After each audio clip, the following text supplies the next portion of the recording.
नमस्कार मित्रांनो, शांतीनगर मधील ते भयंकर माळरान ह्या कथेचा हा भाग दुसरा आहे. जर तुम्ही या कथेच्या पहिल्या भागाचा व्हिडिओ न बघता थेट या व्हिडिओवर आला असाल तर हा व्हिडिओ पाहण्याआधी कथेच्या पहिल्या भागाचा व्हिडिओ आधी पाहावा. ह्या कथेच्या प्रदर्शित होणाऱ्या सर्व भागांच्या व्हिडिओच्या लिंक्स ह्या कथेच्या प्रत्येक व्हिडिओच्या डिस्क्रिप्शन मध्ये देण्यात येतील. कथेच्या दुसऱ्या भागाला आता सुरुवात करू.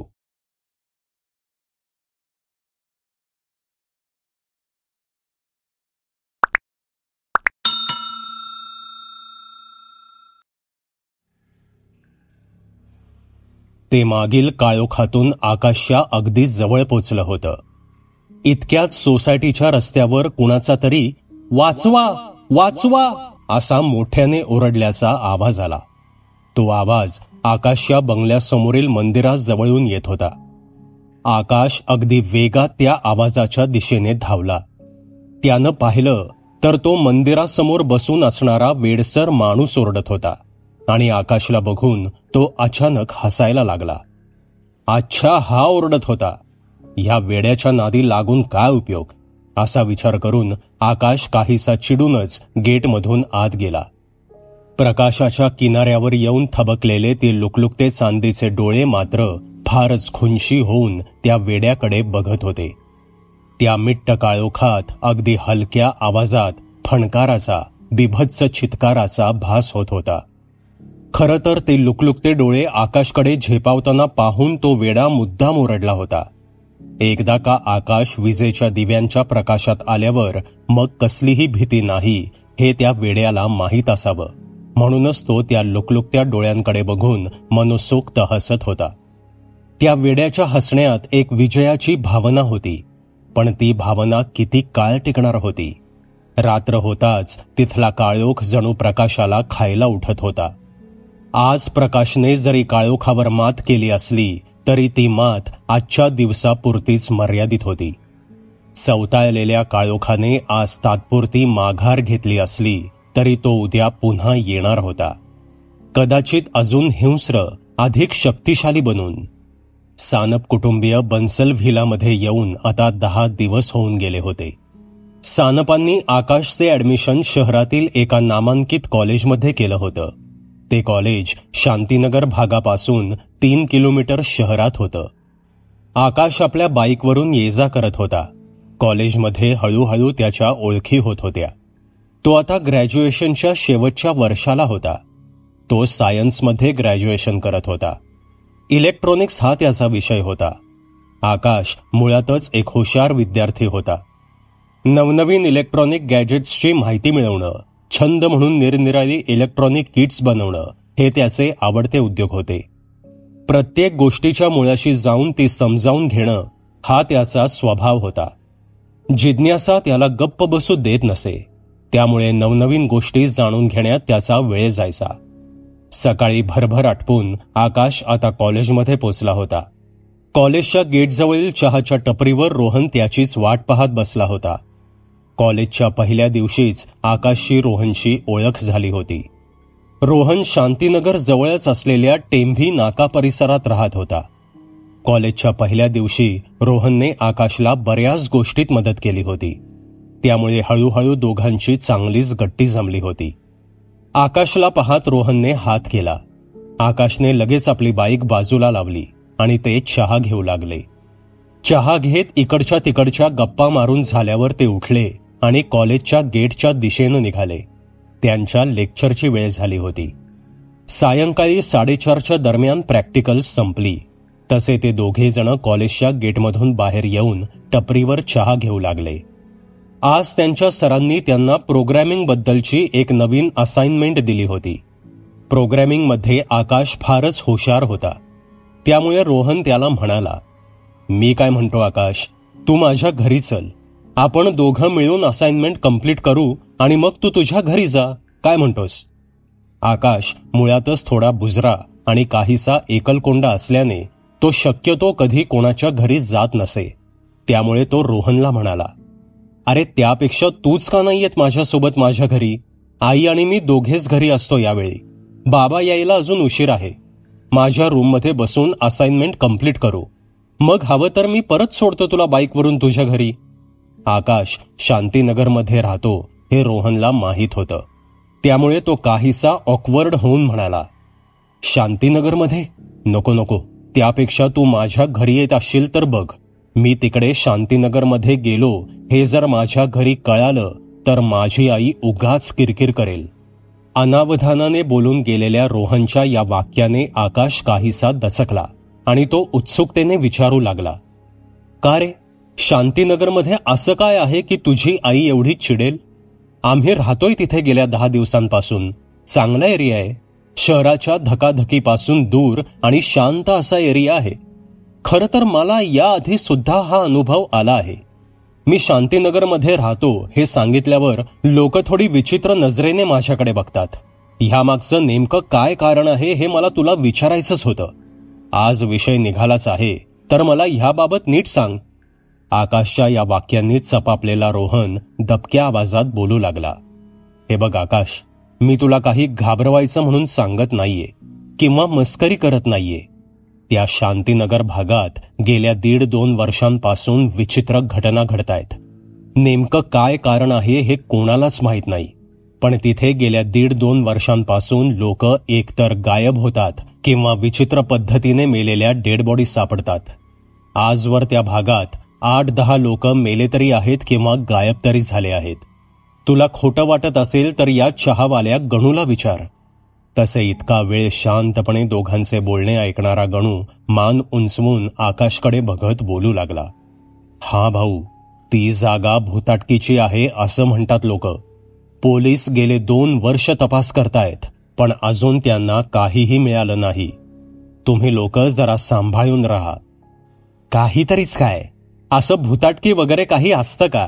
अरे एखादा माथेफिरू असेल किंवा सिरियल किलर वगैरे असेल, तरीही माहिती सांगितल्याबद्दल थँक्स यार, असं म्हणत आकाशने रोहनचा निरोप घेतला आणि बाईक स्टार्ट करून तो घराच्या दिशेनं निघाला.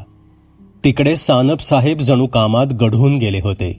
कामाला सुरुवात केल्यापासून त्यांना नवीन सेल्स ऑफिसरशी भरती करणं, त्यांना एरिया वाटून देणं, त्यांचे सेल्स टार्गेट ठरवणं, हेडक्वार्टरच्या प्रायोरिटीप्रमाणे ब्रांचची दिशा ठरवणं, तसेच ब्रांच ऑफिसमधील दैनंदिन कामे पाहणं, यामधून जणू श्वास घेण्यासाठी सुद्धा उसंत मिळत नव्हती.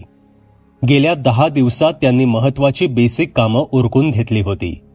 आता फक्त रोजच्या रोज सेल्स टीमचा फॉलोअप घेणं, आठवड्यातून एकदा सेल्स रिव्ह्यू घेणं आणि दैनंदिन कामं पाहणं हाच त्यांचा दिनक्रम होता. पण एक गोष्ट सानपांना विचित्र वाटत होती. सायंकाळचे 5-5:30 होत आले की सगळा स्टाफ घरी निघण्याच्या तयारीला लागायचा. एखादा दिवस जर उशीर होईल असं वाटत असल्यास लोकांची चुळबुळ चालू होई. संध्याकाळी जास्त वेळ थांबण्यापेक्षा तिथले सर्व कर्मचारी सकाळी 10च्या ऐवजी 9 वाजताच हजर राहत असत. पण संध्याकाळी मात्र सर्वांना 7 ऐवजी 6लाच ऑफिस बंद करण्याची घाई होत असे. गेल्या काही दिवसात निरीक्षणात आलेली ही गोष्ट आज कुणाला तरी विचारूच असं सानप यांनी ठरवलं. दुपारी लंच ब्रेकमध्ये सानप यांनी आपले असिस्टंट मॅनेजर केळकर यांना केबिनमध्ये बोलावलं. केबिनमध्ये बसून लंच करत असताना सानप यांनी हे निरीक्षण केळकर यांना बोलून दाखवलं. केळकर, आपण इथले जुने कर्मचारी आहात. एक गोष्ट मला गेल्या 10 दिवसात जाणवली, म्हटलं त्याबद्दल तुम्हाला जरा विचारावं. आपल्या ऑफिसमध्ये संध्याकाळ होताच लोकांना घरी निघायची एवढी घाई का असते? अहो, माझ्या जुन्या ब्रांच ऑफिसमध्ये तर आम्ही 8 वाजेपर्यंतही काम करत राहायचो आणि इथे मात्र 6 वाजायच्या आत लोकांची घरी निघण्याची घाई सुरू होते. हे ऐकताच जेवता जेवता केळकर थबकले आणि मग बोलू लागले. त्याचं काय आहे साहेब, शांतीनगर भागात गेल्या 1.5-2 वर्षांपासून मर्डर होत आहेत. आजपर्यंत 7-8 लोक तरी मेले आहेत. या सगळ्या प्रकरणांची तपासणी पोलीस करत आहेत, पण अजूनही तो खुनी सापडला नाहीये. सापडायचं तर सोडाच, पण या प्रकरणात पोलिसांना एक निश्चित असा धागादोरा सुद्धा मिळाला नाहीये. त्यामुळे लोक या भागात भुताटकीचा वावर असल्याचं बोलत आहेत. काय खरं आणि काय खोटं देव जाणे. अधूनमधून पेपरात येणाऱ्या बातम्या सोडल्या तर मलाही या प्रकरणाबद्दल फारसं माहीत नाहीये. सर, तुम्ही तर तिथे शांतीनगर मध्येच राहायला सुरुवात केली आहे ना? थोडी काळजी घ्या. ओ आय सी, त्यामुळे संध्याकाळ झाली की लवकर पळतात का सगळे? बरोबर आहे, काळजी तर घेतलीच पाहिजे. एखादा सायको किलर असावा हा, बाकी ते भूत वगैरे सगळं थोतांडच वाटतं. एनिवे, माहिती दिल्याबद्दल थँक्स, सानप म्हणाले. सानप हे एक नास्तिक व्यक्ती होते. मुळात त्यांचा देवावरच विश्वास नव्हता. त्यामुळे सैतान किंवा त्याच्या अभद्र पिलावळीवर विश्वास असण्याचा प्रश्नच उद्भवत नव्हता. पण या घटनांचा एखाद्या कोल्ड ब्लडेड किलरशी संबंध असावा अशी त्यांची खात्री होती. त्यामुळे का होईना ऑफिस स्टाफ लवकर सोडण्यासाठी ते तयार होते. पण ही बाब त्यांना आपल्या घरी सांगण्याची काही गरज वाटली नाही. सुमित्राला सांगायला हवं की कोणत्याही अनोळखी व्यक्तीला बंगल्यात घेऊ नकोस. बाकी हे भुताटकीचं काही सांगण्याची गरज नाही. ती मुळातच थोडी भित्री आणि देवभोळ्या स्वभावाची आहे. उगाचच असलं काही सांगितल्यास घरात तिचं एकटं राहणं मुश्किल होईल. तिला हे सांगायला नकोच, सानप यांनी स्वतःशीच विचार केला. आकाशचा आजचा दिवस काहीसा धावपळीत गेला होता. दिवसभर लेक्चर्स, नंतर प्रॅक्टिकल्स आणि त्यानंतर एक्स्ट्रा क्लासेस. त्यामुळे त्याला घरी यायला 6 वाजून गेले होते. त्यात युनिट टेस्ट जवळ आली होती. त्यामुळे तो आज संध्याकाळी तळ्याकाठी फिरायलाही गेला नव्हता. रात्रीचं जेवण आटपून टीव्ही वगैरे न पाहता तो सरळ आपल्या रूममध्ये आला होता. थोडा वेळ अभ्यास केल्यावर तो आता बेडवर पडून मोबाईलवर टाइमपास करत होता. रात्रीचे 11 वाजून गेले होते. रूममध्ये फॅन चालू असूनही काहीसं गरम वाटत होतं. आकाशला एसीची सवय नसल्याने तो एसी वापरत नसायचा. थोडा वेळ मोबाईलवर टाइमपास केल्यावर तो उठला. बाटलीमधील पाणी पिऊन तो तळ्याच्या दिशेने असणाऱ्या गॅलरीत येऊन उभा राहिला. बाहेर मिट्ट काळोख दिसत होता. रस्त्याकडच्या बाजूला रस्त्यावरील दिव्यांचा प्रकाश पसरला होता. मोजकेच 3-4 बंगले सोडले तर बाकीचे बंगले बंद होते, कारण त्या बंगल्यांमध्ये कुठेही लाईट्स दिसत नव्हते. पण आणखी एक गोष्ट विचित्र होती. ज्या काही मोजक्या बंगल्यांमध्ये लाईट्स दिसत होते त्या बंगल्यांबाहेरील कंपाऊंडमध्येही मोठाले हॅलोजन लॅम्प्स बसवले होते. त्याच्या तीव्र प्रकाशाने त्या बंगल्यांच्या कंपाऊंडच्या आतील बाजू उजळून निघाल्या होत्या. आकाशने रस्त्याकडील बाजूच्या असणाऱ्या बाल्कनीच्या कोपऱ्यात येऊन पूर्ण रस्त्यावर एक नजर टाकली. रस्ता सामसूम झाला होता. आपल्या बंगल्यासमोरील मंदिरावर त्याची नजर गेली. त्या मंदिरामध्ये विजेचा एक छोटा दिवा सुरू होता. मंदिराबाहेर छोट्या कट्ट्यावर तो वेडा माणूस झोपला होता. त्याच्या उशाशी एक कंदील पेटलेला दिसत होता.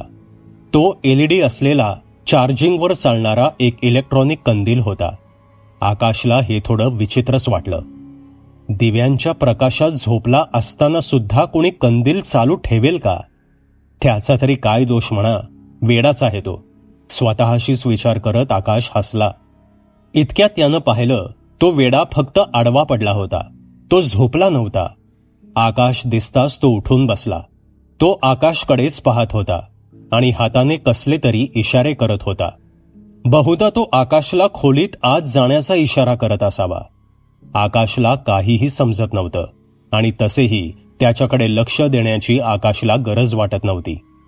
आकाशच्या बंगल्या शेजारी असणाऱ्या बंद बंगल्यांच्या मागील बाजूस चमकत असलेले ते हिडीस लुकलुकते चांदीचे डोळे आकाशवरच खिळून होते. आकाशच्या निदर्शनास ते आलं नव्हतं, पण कदाचित त्या वेड्याने ते पाहिले असावेत. गॅलरीत मच्छर चावत असल्याने त्या वेड्याकडे दुर्लक्ष करून आकाश पुन्हा खोलीत आला. गॅलरीचे काचेचे स्लायडिंग डोअर बंद करून तो बेडवर येऊन बसला. त्याला झोप आली होती. बेड शेजारी असलेलं बटन दाबून त्यानं खोलीतील दिवा बंद केला आणि तो झोपण्याचा प्रयत्न करू लागला. दिवसभराच्या थकव्याने त्याला पुढील 10 मिनिटात झोप लागली. तसे संधीच्या शोधात असलेले ते लुकलुकते अभद्र डोळे आकाशच्या बंगल्याकडे सरसावले. अलगद तरंगत ते आकाशच्या गॅलरीकडे येऊ लागले. पुढच्या काही क्षणात ते लुकलुकते चांदीचे डोळे गॅलरीत उभे होते. काचेचे स्लायडिंग डोअर हळूहळू सरकत उघडू लागलं होतं. इतक्यात कसे कोण जाणे, पण आकाशच्या खोलीतील विजेचा दिवा चमकून सुरू झाला. क्षणभर एक शुभ्र आकृती खोलीत चमकताना दिसली आणि पुढच्याच क्षणाला ती जणू हवेत विरून गेली. ती आकृती एका बाईची होती. विजेचा दिवा सुरू होताच गॅलरीच्या दारापर्यंत पोचलेले ते लुकलुकते अधाशी डोळे विजेच्या वेगाने मागे सरकत किंचित खेकसले. प्रकाशाची तीव्रता पूर्ण गॅलरीत पसरल्यानं ते डोळे तरंगत हलका बिभत्स आवाज करत मागील मिट्ट काळोखात नाहीसे झाले. आकाश मात्र निवांत झोपला होता. त्याला झालेल्या प्रकाराची किंचितही कल्पना नव्हती. रात्रीचे 12:30 होऊन गेले होते. 2 दबकी पावलं मुख्य रस्त्यावरून आत येत शांतीनगरमध्ये शिरली. आजूबाजूचा कानोसा घेत ती पावले एका निश्चित ठिकाणी जात होती. पूर्ण सोसायटी सामसूम झाली होती. मंदिरासमोरचा तो वेडाही आज कुठेच दिसत नव्हता. सगळा रस्ता साफ होता. बन्सल व्हिला क्रॉस करून ती पावले दबकत दबकत तळ्याच्या दिशेने पुढे सरकत होती. अचानक ती पावले मिट्ट काळोखात उभ्या असलेल्या एका टोलेजंग बंगल्यासमोर जाऊन थांबली. पुन्हा एकदा आजूबाजूचा कानोसा घेत अलगद बंगल्याच्या गेटवर चढून ती आत उतरली. पण इतका सावधपणा बाळगूनही मिट्ट काळोखात शिरलेला तो लालची जीव एका आघोरी संकटाच्या तोंडाशी उभा होता. जणू त्याचं मरणच त्याला इथे घेऊन आलं होतं. तो एक भुरटा चोर होता. मागील 2 दिवस भंगारवाला बनून त्याने या परिसराची रेकी केली होती.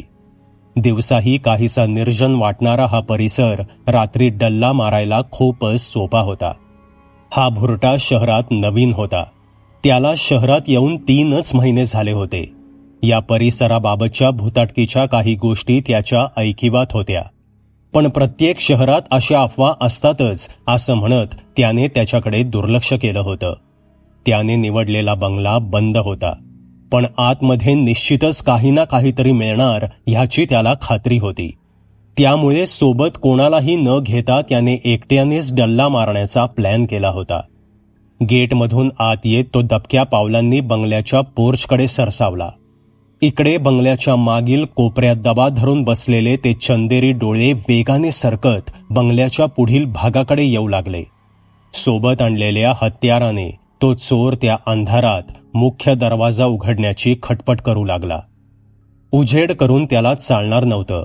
त्याची धडपड चालूच होती आणि इतक्यात ते लुकलुकते डोळे त्याच्या मागे येऊन उभे राहिले. अचानक वाढलेली थंडी आणि तो घाणेरडा दर्प यामुळे तो चोर काहीसा दचकला आणि अनावधानाने मागे वळाला. ते लुकलुकते डोळे त्याच्या अगदी जवळ अर्ध्या फुटावर तरंगत होते. भीतीने थरकाप उडालेला तो चोर जणू जागीच गोठला. त्याचं काळीज जणू घशात आलं होतं. त्याचं पूर्ण शरीर उभ्या जागीच कोमात गेलं होतं. शर्थीचे प्रयत्न करूनही तोंडातून शब्द निघत नव्हता. पुढच्या काही क्षणातच ते डोळे त्याच्यावर झेपावले. काळोखानं डाव साधला होता. आज सावज स्वतःहून काळोखात आलं होतं आणि काळोख म्हणजे त्याचं साम्राज्य होतं. काळोखाची बऱ्याच दिवसांची प्रतीक्षा संपली होती. त्याला शिकार मिळाली होती. आज रिव्ह्यू मीटिंग असल्याने सानप सकाळी लवकरच ऑफिसला गेले होते. आकाश नेहमीप्रमाणे 7:30च्या दरम्यान उठला. सर्व सोपस्कर आटपून 9च्या दरम्यान तो कॉलेजला जायला निघाला. गाडी गेटमधून बाहेर काढत असतानाच एक पोलीस जीप बंगल्यासमोरून जाताना त्यानं पाहिली. ती जीप 2-3 बंगले सोडून पुढे जाऊन थांबली. तिथे लोकांची एकच गर्दी जमली होती. गाडी गेट बाहेरच उभी करून कुतूहलाने आकाश तिकडे पायी निघाला. लोकांच्या गर्दीतून मार्ग काढत तो आत शिरला आणि समोरचं दृश्य बघून जणू त्याचं काळीज दबून गेलं. त्या बंद बंगल्याचे गेट अर्धवट उघडे होते. गेटमधून आत 7-8 फुटांवर रक्ताच्या थारोळ्यात एक प्रेत पडलं होतं. अंगावरील कपड्यांवरून ते एका पुरुषाचं प्रेत आहे हे स्पष्ट होत होतं. त्या मृत शरीराचे बिभत्स हाल करण्यात आले होते. सर्वांगावर अणकुचीदार हत्यारांनी वार करण्यात आले होते. दोन्ही डोळे फोडून फक्त रिकाम्या खोबण्या शिल्लक होत्या. त्यातून ओघळणारे रक्त गालावर येऊन सुकलं होतं. अंगावरील शर्टाच्या चिंध्या रक्ताने न्हाऊन निघाल्या होत्या. छातीचा पिंजरा जबरवार बसून तुटला होता आणि आतलं काळीज गायब होतं. हातापायांचे लचके तोडण्यात आले होते. मृतदेहाच्या अवतीभवती ते लचके विखुरले गेले होते. एकंदरीतच ते एक भयान आणि किळसवाणं दृश्य होतं. काळीज पिळवटून टाकणारं ते दृश्य पाहून आकाश दचकून मागे सरला. बघ्यांची गर्दी काही केल्या कमी होत नव्हती. पोलीस दमदाटी करून लोकांना मागे सरकवत होते. लोकांची कुजबूज वाढली होती. भांबावलेल्या अवस्थेत आकाश गर्दीतून कसा बसा बाहेर पडला आणि आपल्या बाईककडे गेला. पाहिलेला प्रकार अगदी न विसरण्यासारखा होता. एवढा बिभत्स मृतदेह आकाशने पहिल्यांदाच पाहिला होता. ते दृश्य त्याच्या डोळ्यांसमोरून जाता जात नव्हतं. मेलेल्या त्या व्यक्तीबद्दल आकाशच्या मनात आपसुकच सहानुभूतीची भावना निर्माण झाली. बाईक स्टार्ट करून तो कॉलेजच्या दिशेने निघून गेला. कॉलेजमध्ये पोचल्या पोचल्या त्याने पाहिलेला सर्व प्रकार रोहनला सांगितला. ती हकीकत ऐकून रोहनही काहीसा डिस्टर्ब झाला आणि म्हणाला, आता कळलं ना तुला आकाश मी काय म्हणत होतो ते? अरे हे काही पहिल्यांदाच झालेलं नाहीये. तिथे अशा घटना बऱ्याच वेळा घडल्या आहेत. 2 वर्षांपासून जणू त्या जागेला ग्रहणच लागलं आहे. मला तुझी काळजी वाटते यार.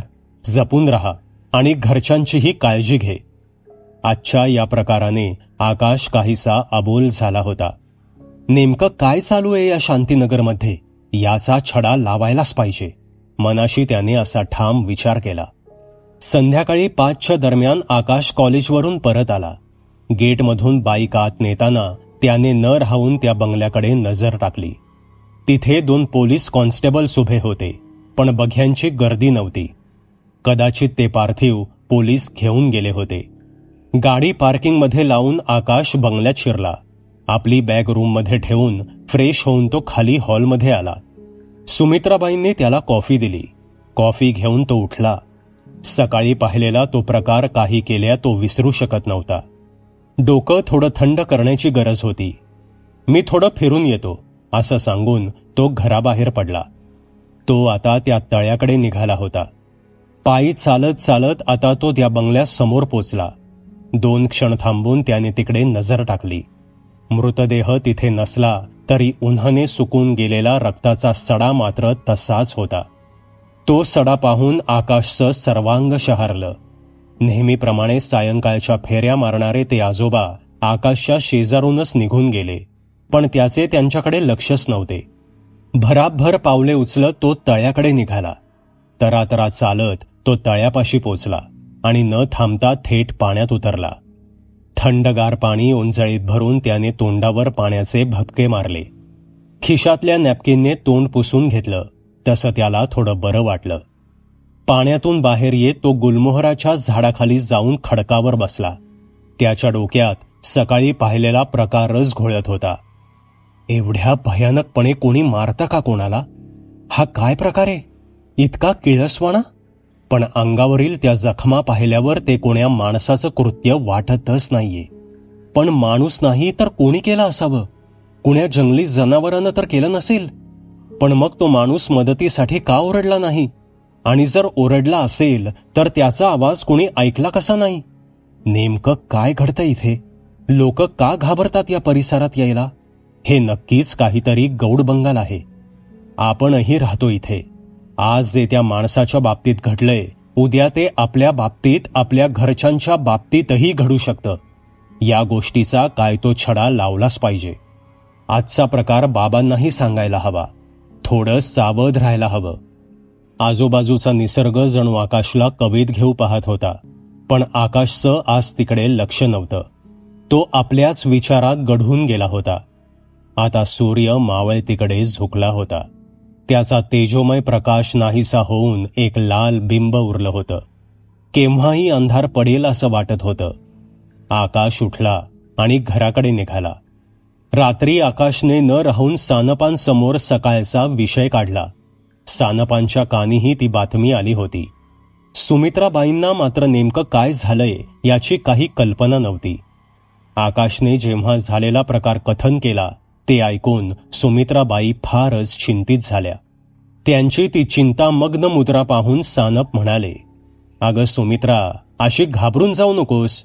या भागात कुणीतरी माथे फिरू आहे असं मी सुद्धा ऐकलंय. पोलीस तपास करतायत. आज ना उद्या तो पकडला जाईल. मात्र एक गोष्ट तू लक्षात ठेव, आम्हा दोघांशिवाय इतर कोणासाठीही दरवाजा उघडू नकोस. बाहेर काहीही संशयास्पद हालचाल दिसली तर सरळ मला किंवा पोलिसांना फोन कर. तुला दिवसा एकटा असताना सांभाळून राहावं लागेल. रात्री आम्ही दोघंही असूच घरी. सुमित्राबाईंनी जरी मान डोलावली असली तरी त्यांच्या चेहऱ्यावरील भीती स्पष्ट दिसत होती. दुसऱ्या दिवशी आकाश जरा उशिराच उठला होता. काल सकाळच्या त्या प्रकारामुळे त्याला नीट झोप लागली नव्हती. उशीर झाल्यामुळे पटपट सर्व आटपून तो कॉलेजला जायला निघाला. पोर्चमधून तो बाहेर आला. पार्किंग शेडमधून आपली बाईक बाहेर काढत असताना त्याला बंगल्यासमोरील मंदिराजवळ एक आलिशान गाडी उभी असलेली दिसली. बाईक गेटमधून बाहेर घेताना त्यानं पाहिलं तर 70 पार केलेले एक वृद्ध गृहस्थ मंदिरासमोरील त्या वेड्यासोबत काहीतरी बोलत होते. आता त्याला घेऊन ते तळ्याकडे निघाले होते. एवढी आलिशान गाडी घेऊन त्या वेड्याला भेटण्यासाठी हा माणूस का येत असेल? ह्या वेड्याचा नातेवाईक असेल का तो? नाही, पण नातेवाईक असता तर त्या वेड्याला असा रस्त्यावर का सोडून देईल तो? इथे सगळं असं विचित्रच का आहे कुणास ठाऊक. कुठल्या गोष्टीचा नीट अर्थच लागतच नाहीये. जाऊ दे, आपल्याला काय करायचंय, आधीच उशीर झालाय, असे विचार करून आपल्या तंद्रीतून भानावर येत आकाशने बाईकचा स्टार्टर मारला आणि तो भरधाव वेगाने कॉलेजकडे निघाला.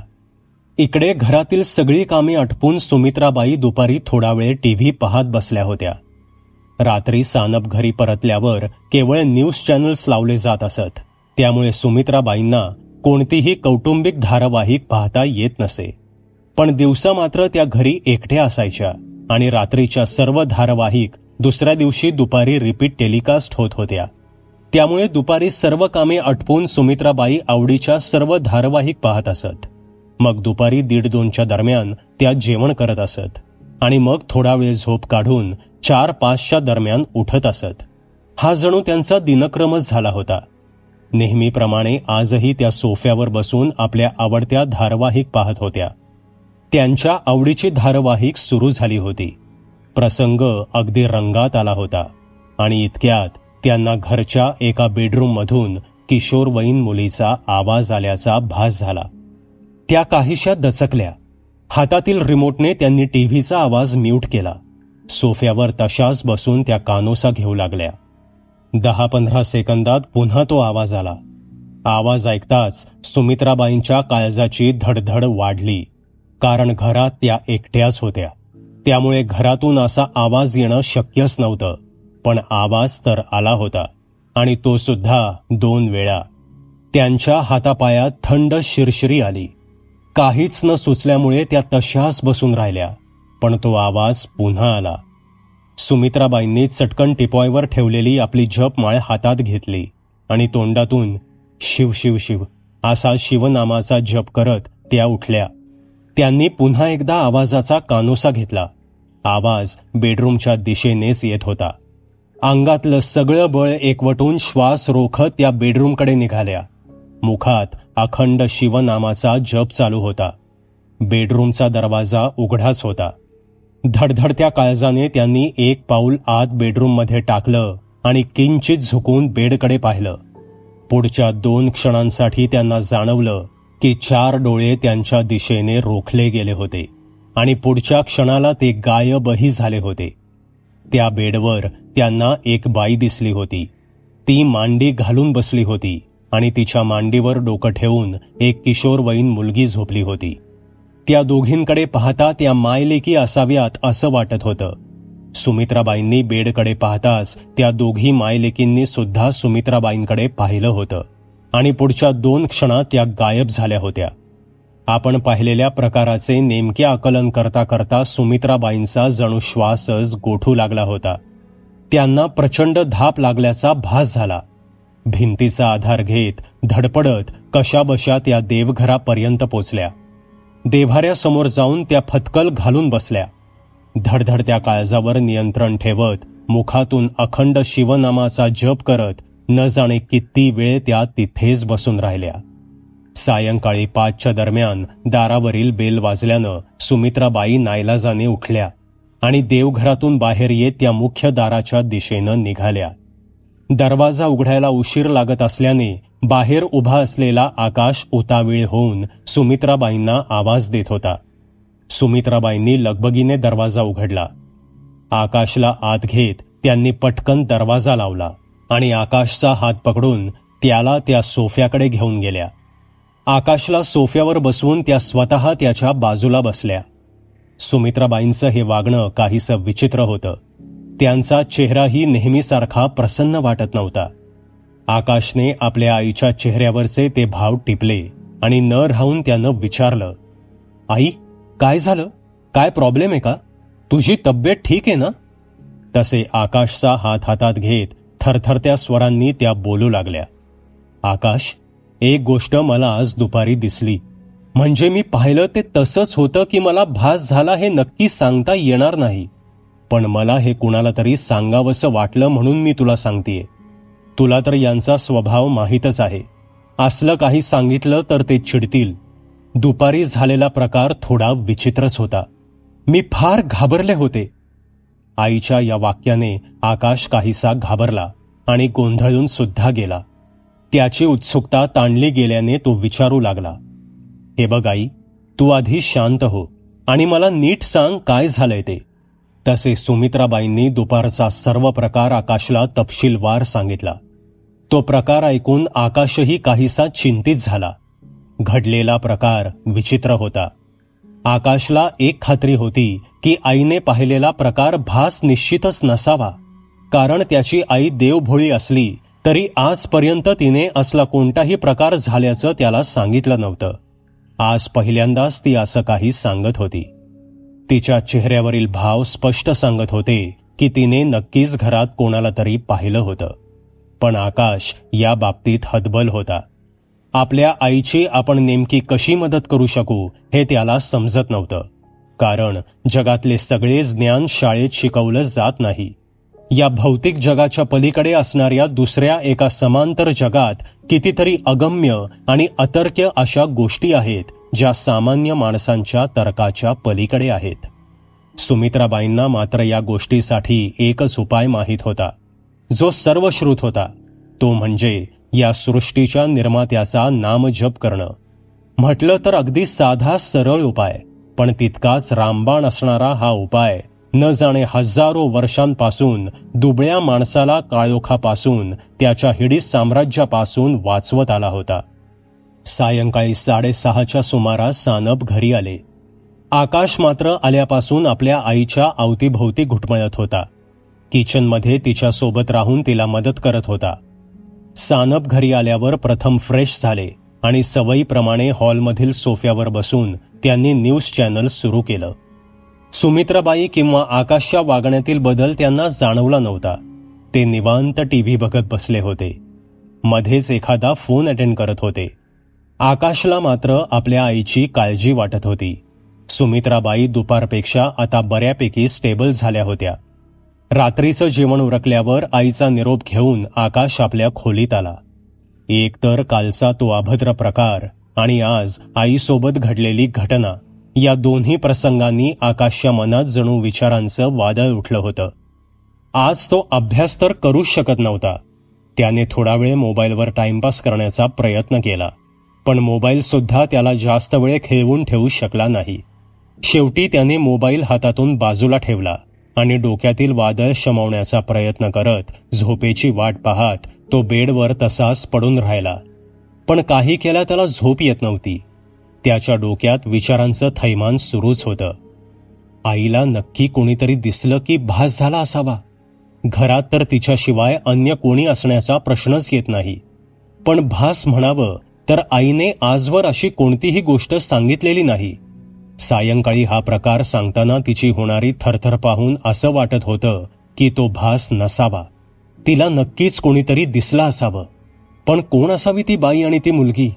काय चाललंय इथे? आल्यापासून सगळंच विचित्र घडतंय. काहीच समजायला मार्ग नाहीये. मला या प्रकरणाचा छडा लावायलाच हवा, पण कसा, हाच महत्वाचा प्रश्न आहे. आई आता तरी स्टेबल वाटत आहे, पण पुन्हा असाच प्रकार घडला तर मात्र ती खचून जाईल.